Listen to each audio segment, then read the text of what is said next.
무조건 성공한다고 보기에는 낮은 수치인 점 주의해야겠습니다. 안녕하세요, 아이언입니다. 오늘은 청약이 진행 중인 큐라클에 대해서 알아보도록 하겠습니다.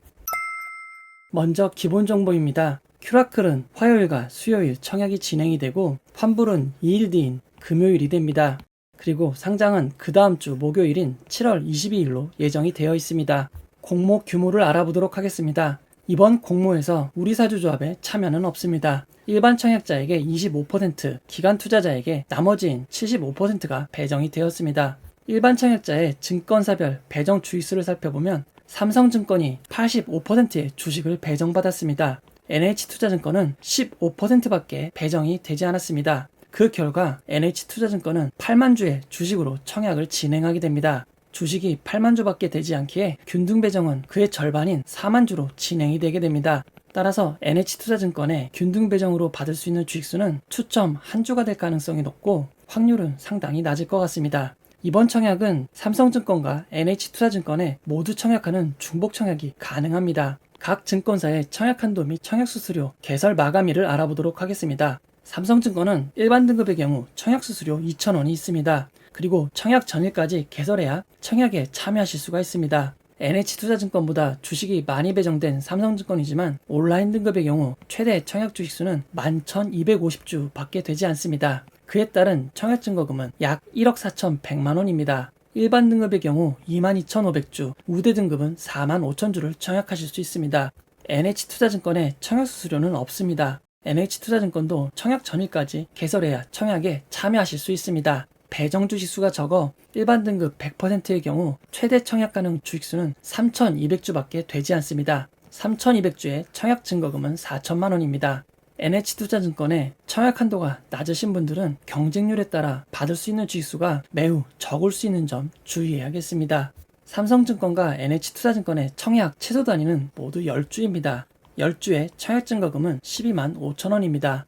이번 청약의 청약 시간은 8시부터 오후 4시입니다. 큐라클 공모주 청약의 균등 배정 방식은 50%로 제한하는 방식으로 이루어집니다. 이제 기관 투자자 수요 예측 결과를 알아보도록 하겠습니다. 이번 수요 예측에 1296곳의 기관이 몰려 1219.27대 1의 경쟁률을 기록하였습니다. 2021년 평균 경쟁률인 1302.86대 1보다 조금 낮고 최근 청약과 비교하면 경쟁률은 조금 높은 편입니다. 기관 투자자들의 수요 예측 분포를 살펴보면 공모가 밴드 상단과 초과에만 수요 예측이 몰려있는 것을 알 수 있습니다. 시각화로 살펴보면 상단보다 상단 초과에 더 많은 수요가 몰린 것을 알 수 있습니다. 희망 공모가 밴드 상단인 25,000원을 초과한 청약이 63.27%나 있었습니다. 공모가는 25,000원으로 결정이 되었습니다. 수요 예측 밴드로는 공모가 밴드를 조금 초과해도 될 수 있는 상황으로 보이지만 의무 보유 확약이 상당히 낮은 수준이었습니다. 건수 기준으론 7.41%, 수량 기준으론 7.23%의 물량만이 의무 보유 확약을 신청하였습니다. 6개월 확약을 신청한 기간이 단 한 곳에 지나지 않았습니다. 거래 실적이 있는 해외 기관 투자자는 단 한 곳도 의무 보유 확약을 신청하지 않았습니다. 올해 진행된 수요 예측 결과와 비교를 해보면 큐라클의 의무 보유 확약 수치는 오비고보다 조금 낮은 수준입니다. 큐라클의 수요 예측 결과는 경쟁률이 아주 낮진 않고 수요 분포도 괜찮습니다. 하지만 의무 보유 확약이 낮아 아주 좋다고 말할 수는 없을 것 같습니다. 큐라클의 유통 물량을 알아보도록 하겠습니다. 공모가 25,000원 기준 큐라클의 상장 시가총액은 3,341억 원입니다. 큐라클은 공모주주들보다 유통 가능한 기존 주주들의 물량이 더 많습니다. 그 결과 상장일 유통 가능 비율은 40.94%이고 시가총액을 반영한 유통 가능 금액은 1,368억 원입니다. 여기에 기관 투자자들의 의무 보유 확약이 제외되게 됩니다. 기관 투자자의 의무 보유 확약이 최근 평균 배정처럼 이루어진다면 예상 가능 유통 비율은 38.5%로 낮아지고 유통 가능 금액도 약 1,288억 원이 됩니다. 올해 상장한 종목들과 상장일 유통 가능 물량을 비교하면 쿠콘과 비슷한 수준이고 네오이뮨텍보다 조금 적은 수준입니다. 상장일 유통 가능한 기준주주 물량의 43.83%를 소액주주들이 차지하고 있습니다. 소액주주가 차지한 물량이 많은 점은 변수라고 할 수 있을 것 같습니다. 큐라클에는 전환사채, 우선주 등이 없습니다. 직원들에게 부여된 주식 매수 선택권만 있습니다. 상장일 행사가 가능한 직원들의 주식 매수 선택권은 43만 8천 주입니다. 행사 가격은 공모가보다 낮은 500원에서 3,384원입니다. 큐라클이 어떤 회사인지 알아보도록 하겠습니다.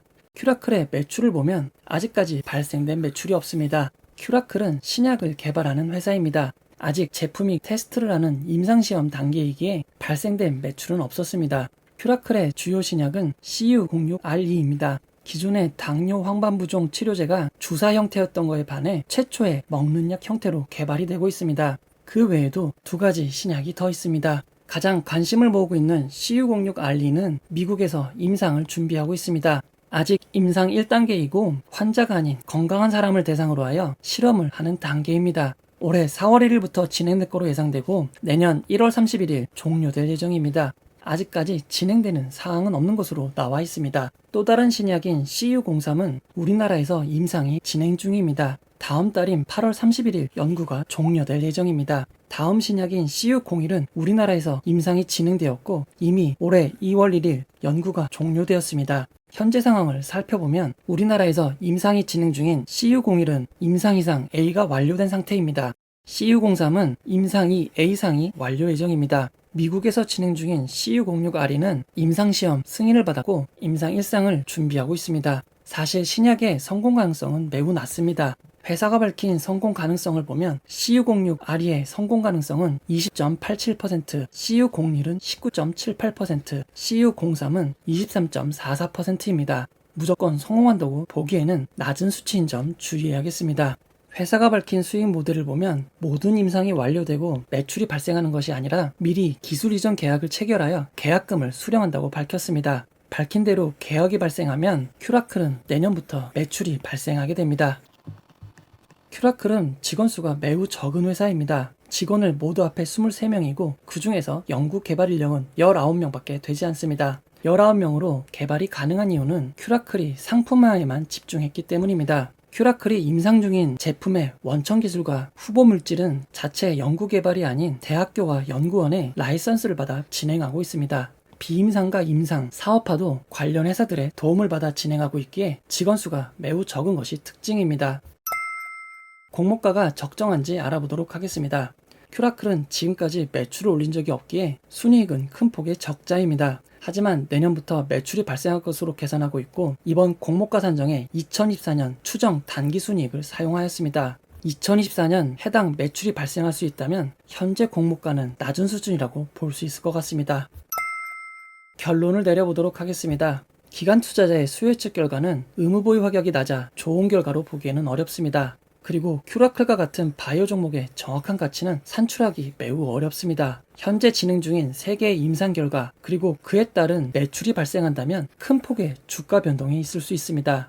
회사가 밝힌 자료에 의하면 매출과 임상 관련한 단계는 내년부터 진행이 가능합니다. 상장일 유통 물량이 많은 게 단점이지만 큐라클보다 조금 더 많은 네오이민텍도 상장일 큰 폭의 상승을 기록한 사례가 있습니다. 하지만 큐라클은 어차피 큰 고민을 할 필요가 없는 상황입니다. NH증권은 배정 주식수가 너무 적어 균등은 모두 추첨이 될 가능성이 높고 경쟁률에 따라 한 주 정도밖에 못 받을 가능성도 있습니다. 주식수가 많은 삼성증권의 경우에도 온라인 등급의 경우 신청할 수 있는 주식수 자체가 적습니다. 즉 균등은 모두 추첨이 되거나 혹은 삼성증권에서 한 주 정도 받을 수 있을 것으로 보입니다. 비례도 신청할 수 있는 주식수가 적어 많이 받지 못할 것 같습니다. 바이오 종목은 정확한 가치를 산출하기 어렵고 상장일 주가도 예측하기 어렵습니다. 등급이 낮으신 분들이라면 청약할 수 있는 주식수도 적고 그에 따라 배정받을 수 있는 주식수도 적을 것 같습니다. 손실이 발생한다고 해도 배정받을 수 있는 주식수가 적은 점 참고하시고 청약에 참여하시면 될 것 같습니다. 이 영상은 투자 권유가 아니며 투자는 오롯이 투자자의 판단으로 이루어져야 합니다. 이 영상을 봐주셔서 고맙습니다.